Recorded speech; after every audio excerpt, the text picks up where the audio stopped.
Hi friends, welcome to Garuda Telugu stories. కొత్త వాళ్ళు first time మా ఛానల్ని చూస్తున్నట్లయితే సబ్స్క్రైబ్ చేసుకోండి. వీడియో నచ్చినట్లయితే లైక్ చేసి మీ సపోర్ట్ని తెలియజేయండి. మరిన్ని వీడియోస్ చేయడానికి బూస్టప్ లాగా ఉంటుంది. ఇక కథలోకి వెళ్దాం రండి. ఈ కథ 1940కి చెందినది. అప్పుడు భారతదేశంలో బ్రిటిష్ వాళ్ళు ఉండేవారు. సంతోష్ రావు ఆ బ్రిటిష్ వాళ్ళ బొగ్గు ట్రైన్లో డ్రైవర్. ఆ సమయంలో మన దేశంలో భూతాలు దయ్యాలు ప్రభావం చాలా ఎక్కువగా ఉండేది. ప్రతిరోజు ఆ ఇంగ్లీష్ డ్రైవర్ అతను సంతోష్ రావు వాళ్ళ ఇంటికి ట్రైన్ సమయం గురించి చెప్పడానికి వచ్చేవాడు. అడ్వర్ హిందుస్థానీ, చాలా గౌరవించేవాడు. అతనికి సాధువు మంత్రాలు తంత్రాల మీద చాలా నమ్మకం ఉండేది. అడ్వర్ పేరుకు మాత్రమే ఇంగ్లీష్ అతను. ఈరోజు మీ ట్రైన్కి టైం టేబుల్. గుడ్ మార్నింగ్ అండి, రండి కూర్చోండి, టీ తాగండి.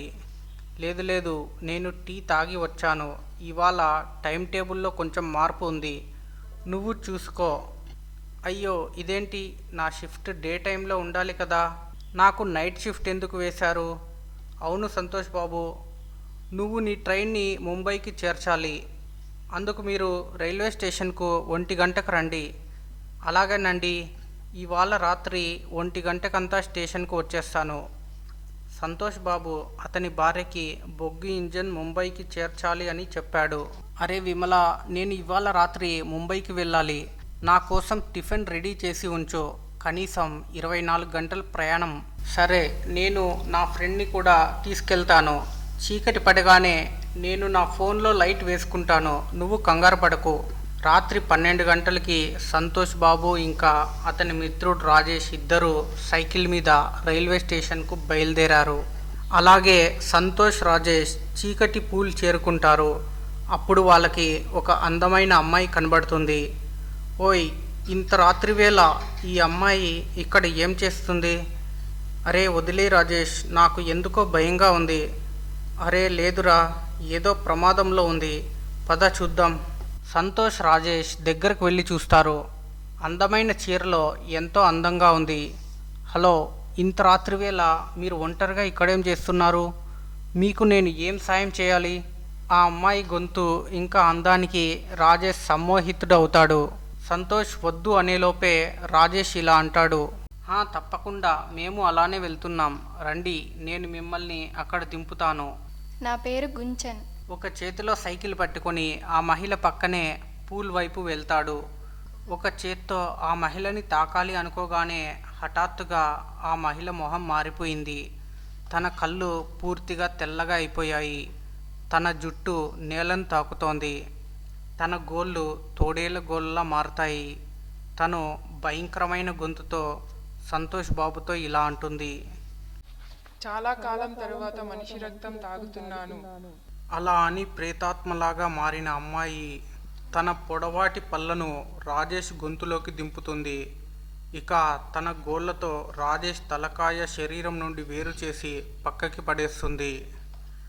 అది సంతోష్ బాబు వైపుకు వెళ్ళేలోగా తన సైకిల్లో వేగంగా తొక్కుకుంటూ పూల్ అవతల వైపుకు వెళ్ళిపోతాడు. అతను దూరంగా వెళ్ళిపోవడం చూసి ప్రేతాత్మ ఇలా అంటుంది. ఎప్పటి వరకు నువ్వు నీ ప్రాణాలను కాపాడుకుంటావో నేను చూస్తాను. తను అరిచే అరుపుకి సంతోష్ బాబు శరీరం వణికిపోతుంది. ఆయాసపడుతూ రైల్వే స్టేషన్ దాకా చేరుకున్నాడు. ఇంకా సైకిల్తో పాటు కింద పడి మతి కోల్పోయాడు. హలో సంతోష్ బాబు, సంతోష్ బాబు లేవండి, ఏమైంది మీకు? చెప్పండి సార్. నేను బాగానే ఉన్నాను. నేను ఇక్కడికి రావడానికి నా మిత్రుడితో కలిసి వచ్చాను. ఈ చీకటిలో ఒక ఆత్మ నా కళ్ళ ముందే నా మిత్రుడిని చంపేసింది సార్. ఓ, ఆ ఆత్మ ఇక్కడ చాలామందిని చంపేసింది. రేపు నువ్వు తిరిగి వెళ్ళేటప్పుడు నేను నీకు సాయం చేస్తాను సార్. నాకు చాలా భయంగా ఉంది. ఆ దారిలో ఆ ప్రేతాత్మ నన్ను కూడా చంపేస్తుంది. నన్ను కాపాడండి సార్. నేను చాలాసార్లు ప్రయత్నించాను. ఆ ప్రేతాత్మను ఆపే కొన్ని మంత్రాలతో ఉన్న ధాన్యాన్ని నీకు ఇస్తాను, నువ్వు దానిపైన చల్లు చాలు సార్. కానీ దానివల్ల ఏమవుతుంది? ఆ ప్రేతాత్మ నన్ను చంపదా? నువ్వు ఆ పూల్ దాటగానే ఆ ప్రేతాత్మ నీపై దాడి చేస్తుంది. నువ్వు నీ దగ్గర ఉన్న ధాన్యాన్ని దానిపై చల్లు. వెనక్కి తిరిగి చూడకుండా ముందుగా వెళ్ళిపో. చాలా ధన్యవాదాలు సార్.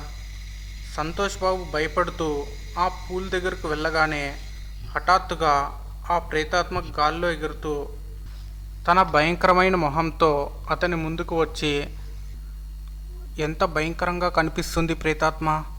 సంతోష్ బాబుకి ధాన్యం చల్లే అవకాశం ఇవ్వలేదు. అతన్ని కొరకడానికి వెళ్ళగానే తనకి కరెంట్ షాక్ తగిలినట్లు అయింది.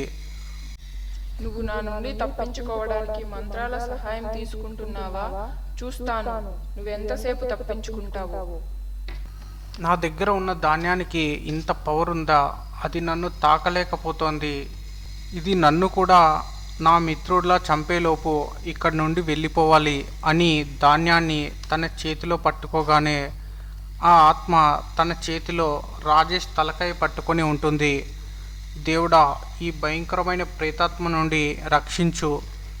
చీకటి పూల్ దగ్గర ఆ ప్రేతాత్మ చేతిలో రాజేష్ తలకాయ చూసి కింద పడతాడు.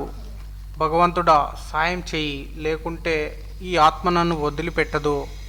హఠాత్తుగా ఆ భయంకరమైన ఆత్మ సంతోష్ బాబు దగ్గరకు వచ్చి నిలబడింది. ఇంకా అతన్ని తినేసేటట్టు చూస్తుంది. వెంటనే సంతోష్ బాబు తన దగ్గరున్న ధాన్యాన్ని బయటకు తీస్తాడు. అది చూసిన ప్రేతాత్మ చాలా కోప్పడుతుంది. సంతోష్ బాబు వైపుకు చూస్తూ ఇలా అంటుంది, నీ మంత్రాలు తంత్రాలతో నువ్వు నా నుండి తప్పించుకోవాలని చూస్తున్నావా? ఇక్కడికి ఎంతో మంది వచ్చారు, నా చేతిలో చచ్చారు. సంతోష్ ఆలస్యం చేయకుండా మంత్రించిన ధాన్యాన్ని ఆ ఆత్మ మీద చల్లుతాడు. ఆ ధాన్యం తన మీద పడగానే గట్టిగా అరుస్తుంది. తెలివైన మనిషి, ఈరోజు నువ్వు తప్పించుకున్నావు, కానీ ఏదో ఒకరోజు ఇక్కడికి వస్తావు. అప్పుడు నా దాహం తీర్చుకుంటాను అని అరుస్తుంది. కానీ అతను వెనక్కి చూడలేదు.